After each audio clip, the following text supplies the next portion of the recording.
Ուրեմն այս քրեական գործը նախ եւ առաջ հայտարարեմ, որ լեցուն է զանազան ամենակոպիտ խախտումներով։ Ուրեմն քրեական գործից տարօրինակ ձևով դուրս են մնացել հենց այն երկու հոգին, ովքեր որ բոլոր տվյալներով հենց պետք է պատասխանատվություն կրեին, եթե իրոք տեղի է ունեցել հարկերից կարամտորեն խուսափում։ Այդ երկու հոգին շատ տարօրինակ ձևով քրեական գործից դուրս են մնացել, ավելի հիմա այդ երկու հոգու ցուցմունքների հիման վրա կառուցված է պարոն Հարությունյանի եւ մյուս երկու հոգու մեղադրանքը։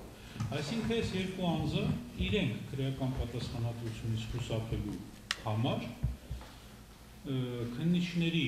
ուղղորդմամբ ցուցմունքներ են տալիս իրենց վրայից սլաքը փորձելով ուղղել այլ անձանց վրա, ինչն էլ տարօրինակ ձևով նրանց մինչև հիմա հաջողվել է։ Այնինչ այդ երկու հոգին ովքեր են։ Երկու հոգուց մեկը դա տնօրենն է եղել, որը բոլոր փաստաթղթերը ստորագրել եւ ներկայացրել է բոլոր հաշվետվությունները։ Երկրորդը եղել է Արտյոմ Մարտիրոսյան եւ մյուսը դա Սևակ Արզարունի կամ Արծրունի այդ երկու անվան տակ էլ նա հանդես է գալիս, Սևակ Արզարունի կամ Արծրունի, որը որ այդ ժամանակ ընկերության միակ սեփականատիրոջ կողմից ունեցել է լիազորագիր սեփականատիրոջ իրավունքները իրականացնելու համար եւ բազմաթիվ ֆինանսական փաստաթղթեր է ստորագրել այդ ժամանակահատվածում, ոչ միայն ֆինանսական փաստաթղթեր, այլ այն աստիճանի է վերահսկել ընկերությունը, որ անգամ մի ժամ շուտ աշխատանքից բացակայելու համար անհրաժեշտ է եղել նրա թույլտվությունը եւ այս պայմաններում նախաքննական մարմինը համարել է, որ այս երկուսը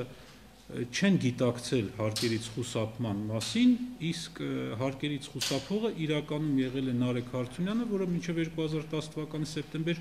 անգամ որևէ առնչություն այդ ընկերության հետ չի ունեցել, ընդամենը հանդիսացել է ընկերության սեփականատիրոջ կրտսեր որդի։ Ուրեմն երևի շատերդ հետևել էիք նաև պարոն Հարությունյանի եւ մյուս երկու հոգու կալանավորման գործընթացին, որովհետեւ լրատվամիջոցներում այդ ընթացքը բավականին լուսաբանվում էր։ Տեսեք, ստանդարտ շաբլոն ձևակերպումներով, ինչպես եւ հարյուրավոր, հազարավոր մարդիկ այս դեպքում շաբլոն ձևակերպումներով առանց կոնկրետացնելու մարդկանց հետ կապված խնդիրները, իրենք կալանավորվեցին այն շաբլոն ձևակերպման, որ եթե գտնվեն ազատության մեջ գործի քննության ընթացքում, ապա կարող են խոչընդոտել գործի քննությանը կամ թաքնվել քննությունից։ Հետո, ինչպես գիտեք, 4 օր հետո իրենք երեքն էլ ազատ արձակվեցին։ Դատախազությունը ի դեպ, ուրեմն դատարանները փաստորեն այսօր ավելի մեղադրական են, քան դատախազությունը։ Դատախազությունը 4 օր հետո գտավ, որ չէ, այս մարդիկ չեն կարող խուսափել քրեական պատասխանատվությունից, չեն կարող խոչընդոտել գործի քննությանը, բաց թողեց։ Այսինքն մենք ապրում ենք, գոնե այս գործով ինչ որ մի հատ sense աբսուրդի մեջ, երբ որ դատարանները գտնում են, որ անձինք կարող են խուսափել քրեական պատասխանատվությունից, խոչընդոտել գործի քննությանը եւ կալանավորում են, հետո դատախազությունը գտնում է, որ այդպես չի, բաց է թողնում, հետո մենք բողոքարկում ենք դատարանի որոշում, ասում ենք, տեսեք, այս մարդիկ ազատության մեջ են, չէ՞ դեկտեմբերի 13-ից, ոչ խուսափել են քրեական պատասխանատվությունից, ոչ թաքնվել են։ Վերացրեք այն ձեր որոշումը։ Դատարանները գտնում են, որ չէ, այն որոշումը ճիշտ է եղել։ Այս մարդիկ արդեն 2 ամիս է դուրսն են դրանից հետո 2.5 ամիս է։ Իրենք ոչ խոչընդոտել են քննությանը, ոչ փորձել են թաքնվել։ Բայց կա դատարանի որոշում, որ իրենք դուրս մնալով խոչընդոտելու են գործի քննությանը։ Ուրեմն մի հատ էսպիսի ուղղակի դետալ ասեմ, sense 9-ից լույս 10-ի գիշերը այս մարդկանց հարկադրաբար պահել են ամբողջ գիշեր պետեկամուտների կոմիտեում, քննչական վարչությունում։ Ընդ որում երկու տղամարդ մի աղջիկ։ Պահել են ամբողջ գիշեր այդտեղ, առանց ամենաէլեմենտար պարագաների, առանց քնելու հնարավորության, ու քննիչը դատարանում ինչ ասում, ասում են չի չունեին քնելու հնարավորություն, մենք մի հատ բազկաթոռ էինք տվել, մի հատ էլ բարձ ունեին։ Սա էլ դրա պատճառաբանությունն է, ինչի չունեին քնելու հնարավորություն, շատ էլ լավ ունեին։ Կալանքներ է դրվել ամբողջ դրամական միջոցների վրա ընկերության։ Լավ, եթե այս մարդիկ պետական եկամուտների մասին են մտածում ու հենց դրանից ելնելով այս մեր այսօրվա մեղադրյալներին մեղադրանքներ են առաջադրել, բա ուր մնաց այդ պետական եկամուտները, եթե դրել են ամբողջ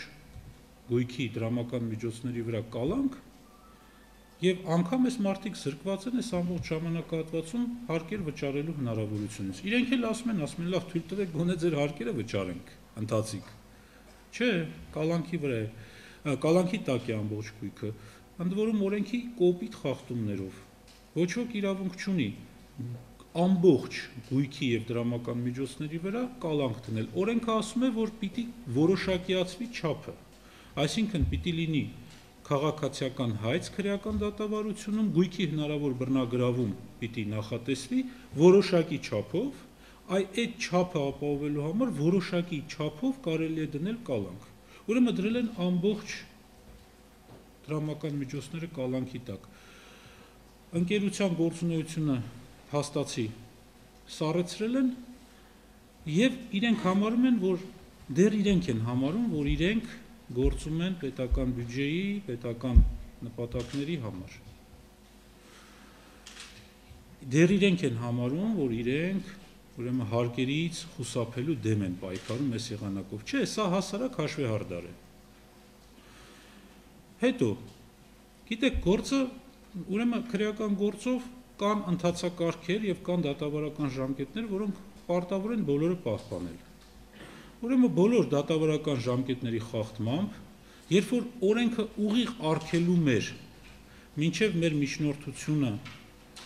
վերջին, ասենք նախաքննության ավարտման փուլում մենք ունենք հնարավորություն միջնորդություն ներկայացնել, նախաքննությունը լրացնելու, այնուհետև եթե մեր միջնորդությունը մերժվում է, 2 օրում դա բողոքարկել դատախազին եւ օրենքով ուղիղ արգելված է 2 օրվա ընթացքում, մինչեւ որ մեր բողոքը կներկայացվի։ Ուղիղ արգելված է, որպեսզի գործը գնա դատարան։ 2 օրը չլրացած մենք հեռուստացույցով պետեկամուտների կոմիտեի նախագահի տեղակալից իմանում ենք պատահաբար, որ գործը ուղարկվել է դատարան։ Այդպես չի պիտի լինի։ Եթե ձեր գործը ուղարկվում է դատարան նախաքննությունից, դուք դրա մասին չպիտի պատահաբար ԶԼՄ-ներից իմանաք, ընդ որում ժամկետից շուտ, երբ որ դեռ չէր կարող ուղարկվել։ Էն էլ ասենք, որ պետեկամուտների կոմիտեի նախագահի տեղակալը փաստորեն իր գերատեսչության անունից եւ նաեւ ինքը պաշտոնատար անձ է, որը հանդես է գալիս Հայաստանի Հանրապետության անունից, ուրեմն փաստորեն Հայաստանի Հանրապետության անունից դեռևս դատավճիռ չկա, ուժի մեջ մտած դեռևս գործը նոր է դատարան գնում, արդեն հայտարարում է, որ Նարեկ Հարությունյանը հանցագործ է։ Սա անմեղության կանխավարկածի ամենակոպիտ խախտումներից մեկն է։ Ու այս պարագաներում Հայաստանի Հանրապետությունը շուտ թե ուշ, անկախ մնացած բոլոր հանգամանքներից, հենց մենակ սրա համար պատասխանատվություն է կրելու իր պաշտոնատար անձի անզգույշ հայտարարության համար։ Եթե այստեղ այդ պատասխանատվությունը վրա չհասնի, եթե մենք այստեղի դատարաններով չկարողացանք կարգի հրավիրել, ապա եվրոպական դատարանով։ Սա այն ընդհանուր բնութագիրը գործի, հետո իհարկե մնացածը կասվի, եթե ձեր հարցերին հնարավոր կլինի պատասխանել, կպատասխանենք։